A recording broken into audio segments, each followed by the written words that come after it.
Bonjour, décidez d'élever votre confiance amoureuse. Voilà quelque chose qui est très important de faire si vous êtes célibataire, veuf ou divorcé et que vous avez vraiment au fond de vous-même le désir bien, de revivre une histoire, de progresser, d'ouvrir votre cœur et de désirer au fond de vous-même vraiment de revivre une histoire d'amour, de vivre à deux avec une personne et de créer la maison du bonheur, je dirais. C'est quelque chose de très important, c'est quelque chose de réel, c'est quelque chose qui est accessible à tout le monde. N'écoutez pas les faiseurs d'ombre, n'écoutez pas les faiseurs de méfiance, les faiseurs de critiques, ceux qui projettent leurs échecs sur l'amour et qui commencent à dire c'est pas de ma faute, c'est la faute des autres, c'est la faute de l'amour. Hein? Rappelez-vous, si vous avez besoin de conseils financiers, vous n'allez pas aller voir un SDF, vous n'allez pas aller voir quelqu'un qui est toujours à découvert ou qui a toujours des problèmes avec l'argent ou qui déteste ça. Si vous voulez des conseils financiers juste, eh bien vous allez voir quelqu'un qui a une bonne relation avec l'argent et qui s'en sort très facilement. Donc, si vous voulez des bons conseils pour l'amour, allez voir les gens qui réussissent dans leur vie sentimentale. C'est eux qui vous donneront des bons conseils. Et n'écoutez pas ceux qui projettent constamment leur échec comme s'ils voudraient que tout le monde n'y arrive pas. Peut-être que ça les soulagerait quelque part. Hein, comme ça, ils se diront, je ne suis pas seul à échouer. Ils ne se remettent pas en cause. Ils préfèrent remettre en cause les autres et l'amour. Et ça, c'est toujours la solution de facilité. Donc, choisir d'élever sa confiance amoureuse, c'est important parce que en amour, il faut avoir de la confiance. Confiance en soi, confiance en l'autre. Sinon, c'est très difficile. On va tomber dans la dépendance affective. Et quand on est dans la dépendance affective, eh bien, on va développer des comportements dans une relation qui ne seront pas du tout adaptés, puisque nos comportements sont poussés par la peur. Toute chose dans la vie, mes amis, tout ce qui est poussé par la peur finit par créer ce qui nous fait peur. C'est la loi spirituelle de cause à effet. Vous ne pouvez pas avoir l'abondance si vous avez continuellement peur de manquer. Vous ne pouvez pas vivre une relation super authentique, sentimentale, si vous avez peur d'être quitté, peur qu'on vous trompe, peur qu'on vous abandonne. C'est contre nature. Ça ne peut pas fonctionner si dans vos sentiments, ils sont contraires. Alors, vous n'êtes pas vos sentiments.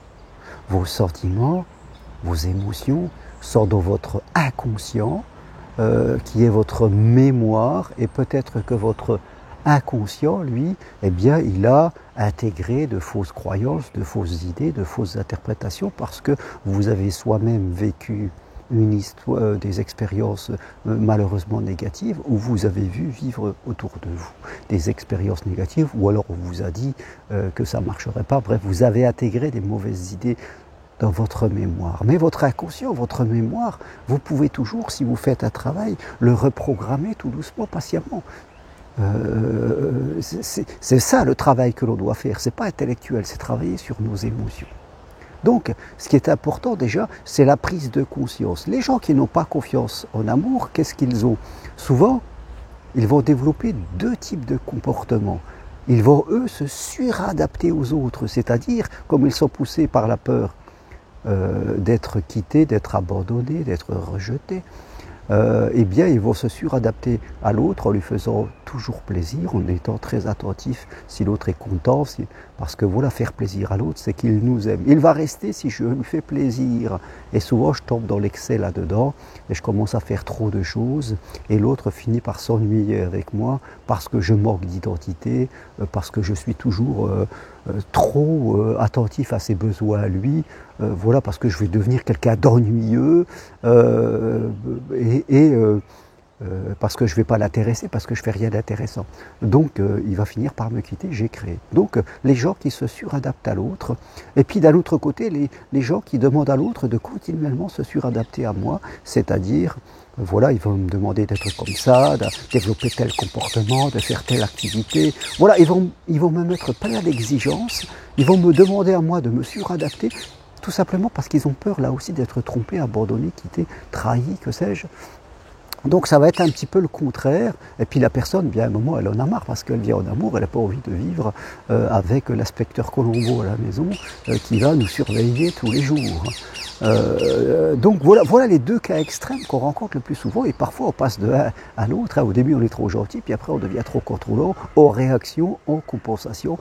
Mais tout ça est basé sur une manque de confiance en soi, en amour, une manque de confiance amoureuse, qui fait que je développe des mauvais comportements. La confiance en amour étant basée sur ma propre confiance, ma capacité à dire oui, non, peut-être, à ce que je veux, à ce que je ne veux pas, à faire confiance à l'autre, à savoir communiquer dans la paix, à exprimer mes besoins.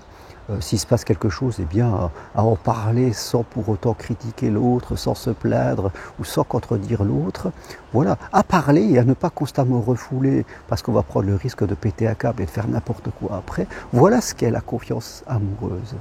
Et c'est important que pour vous, ça part du centre de vous, il va falloir que vous la travailliez pour vraiment là changer votre rapport à l'amour, mais à la vie d'une manière générale. Parce que l'amour, c'est la vie. La vie et l'amour, c'est la même chose. L'amour, c'est le divin. Une fois qu'on rejette ça, on rejette toute la vie. Comment vivre en rejetant l'amour, en ne voulant pas aimer et être aimé? C'est contre nature, c'est contre nature. C'est être une fleur qui rejette l'eau et parce qu'elle a peur de se noyer, et en fin de compte, elle finit par mourir elle-même parce que sans eau, elle ne peut pas exister. Donc on rejette l'amour, mais sans amour, on finit par mourir, sécher. Notre cœur devient sec, notre âme aussi, et puis on finit par s'enlever des années de vie. Donc il ne faut pas se laisser avoir par l'ombre, ne vous laissez pas avoir par tous ceux qui n'arrêtent pas d'envoyer de l'ombre en disant ça ne marche pas, n'essayez même pas, ça vaut pas le coup. Ces gens-là sont eux-mêmes dans l'ombre.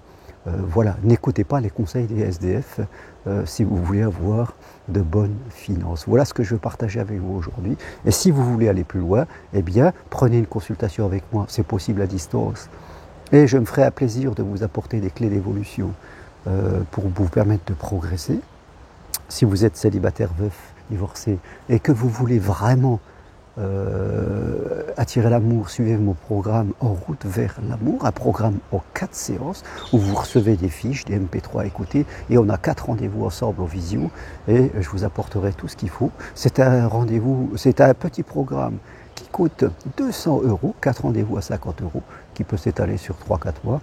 Donc voilà, c'est un investissement modeste pour vous. Je pense que si vraiment l'amour mérite cet investissement, si on veut rencontrer l'amour et surtout ne pas dépenser un euro, là vraiment on n'est pas spirituel, on est dans le manque et ça ne marchera pas.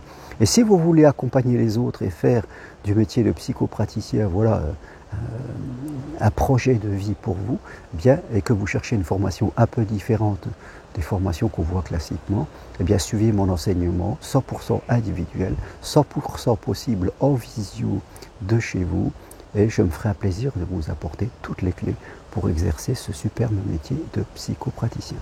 Merci à vous, toutes les infos sur ce que je propose sur mon site germainroncaribe.com. À bientôt, au revoir.